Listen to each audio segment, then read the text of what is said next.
کہ ہم نے کہا شیطان کا سب سے بڑا ہتھیار یہ غصہ اور شہوت. آج معاشرے میں فلموں کو دیکھیں، ڈراموں کو دیکھیں، سب سے زیادہ جو چیز اور جس چیز کے ذریعے جوان نسل کو تباہ کیا جا رہا ہے یہی ہے. آج اخبار اٹھاتے ہیں، بھاولپور کی یونیورسٹی کا واقعہ آپ کے سامنے ہے. اب 3,500 یا 4,500 تحقیق ہوگی، سچ کیا ہے جھوٹ کیا ہے، لیکن ایف آئی آر میں تو یہی ہے نا کہ ایک یونیورسٹی کے اندر ایک retired major head of the university 3,500 بچیوں کی تصویریں اس کے موبائل میں ہوں. کہاں جا رہا ہے معاشرہ؟ کیونکہ حکومت عقل نہیں ہے، حکومت جہل ہے. پروفیسرز کی، ٹیچرز کی وائس کال لیکس ہوتی ہیں، 4 نمبر اس بچی کو دینے کے لیے اس کا استفادہ کرتا ہے، اور وہ بچی 4 نمبر لینے کے لیے اپنی عفت پہ کمپرومائز کرتی ہے، کیونکہ اللہ پہ ایمان نہیں رہا، ڈگریوں پہ ایمان ہے، نوکریوں پہ ایمان ہے، بوسز کی سیلریز پہ ایمان ہے. حکومت خدا کا ایمان ختم ہو چکا. جو گناہ کر کے ڈگریاں حاصل کرے، جو گناہ کر کے سیلریز حاصل کرے، اس لقمے کو یہ اثر ہوگا. کہ میں نے پچھلے سال کہا تھا کہ سوسائٹی کو اس طرف لے جایا جا رہا ہے کہ عورتوں کو گھروں سے نکال کے ایک وقت ایسا شاید پاکستان میں آ جائے جیسا ویسٹرن سوسائٹی میں ہے. کہ میں نے آسٹریلیا میں پرتھ میں جب تقریر کی، میں نے کہا عورت کا سب سے بڑا جہاد ہی اپنے گھر میں بیٹھے اپنے بچوں کی تربیت کرے. مرد کا جہاد یہ ہے کہ رزق حلال کی تلاش میں جائے. عورت کی ذمہ داری نہیں ہے کہ مال کمانے کے لیے جائے. ایک خاتون نے خط لکھا، مولانا اب جس سوسائٹی میں میں رہ رہی ہوں میں بچوں کی تربیت کر رہی ہوں، لیکن جب ہم 5 خواتین آپس میں بیٹھتی ہیں ایک دوسرے سے پوچھتی ہیں تم کیا کرتی ہو، تم کیا کرتی ہو، تم کیا کرتی ہو، اور جب میں یہ بولتی ہوں میں ہاؤس وائف ہوں تو مجھے عیب کی نگاہوں سے دیکھا جاتا ہے. کوئی گوار ہے، کوئی کنزرویٹو ہے،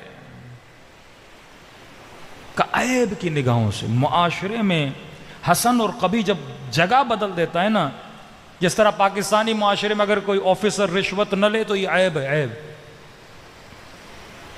ایف سی کا آفیسر کہتا ہے بلوچستان میں پوسٹنگ لگی مولانا، پھر کوئٹہ میں پوسٹنگ لگی، کہتے ہیں میں رشوت نہیں لیتا تھا، بارڈر پہ اتنی رشوت ہے.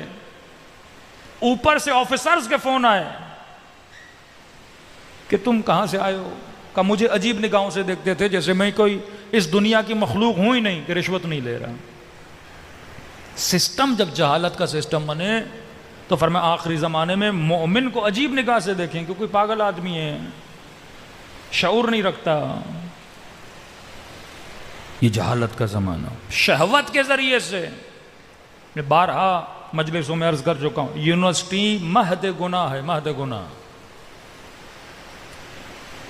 معاشرے میں فحاشی پھیلانے کے لیے یونیورسٹیز بنائی گئیں، علم کا جھانسا دیا گیا، حالانکہ چاہتے تو مردوں لڑکوں کے لیے الگ بناتے، لڑکیوں کے لیے الگ بناتے. اسلام علم کا دشمن نہیں ہے، اسلام اس ماحول کا دشمن ہے جس ماحول میں گناہ ہوتا ہے. بچپن میں آپ بچیوں کو اسکول بھیجتے ہو، ہاں بچیوں کا اسکول الگ ہوتا ہے سرکاری طور پہ، 5th تک بچے بچیاں الگ ہوتے ہیں، مطلب لڑکے لڑکیاں الگ. حالانکہ بچپن میں ساتھ پڑھیں تو مسئلہ بھی نہیں ہے.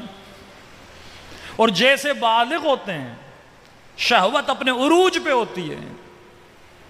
سمجھو ایک بندے کے پاس پیٹرول ہے، اسے آپ وہاں بیچتے ہو کہ اگلے کے پاس تیلی ہے ماچس کی. پیٹرول اور ماچس کو ساتھ بھیج دیتے ہو. اور بچپن میں بچوں کو ہم کہتے ہیں الگ بیٹھو الگ بیٹھو، اور بڑے ہو جاتے ہیں ساتھ بھیج دیتے ہیں. شادیاں بھی نہیں کراتے بچوں کی، یونیورسٹی کے ماحول میں چھوڑ دیتے ہیں.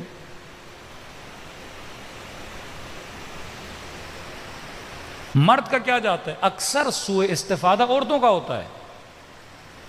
عزت عورت کی جاتی ہے، مرد کا کیا ہے؟ اس کا ایمان جائے گا.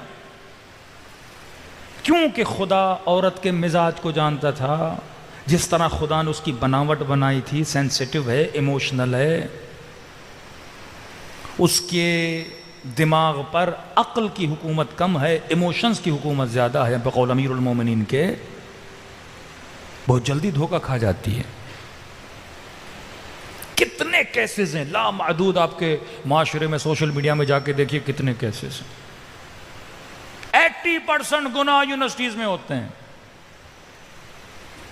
ہاں کوئی ہو صاحب صفت یوسف کوئی ہو عقل کی حکمرانی میں رہنے والا جو شہوتوں میں آ کر اپنے ایمان کو تباہ و برباد نہ کرے، جو اپنے لیے ایک ایسی زوجہ کا انتخاب کرے جو اس کی نسلوں کو پروان چڑھائے، جو طیب چیزوں کے پیچھے ہو، جو خبثاء سے بچنے کی کوشش کرے۔ پھر یہ گھر میں تربیت ہو تو بچے کو بھیجو نا۔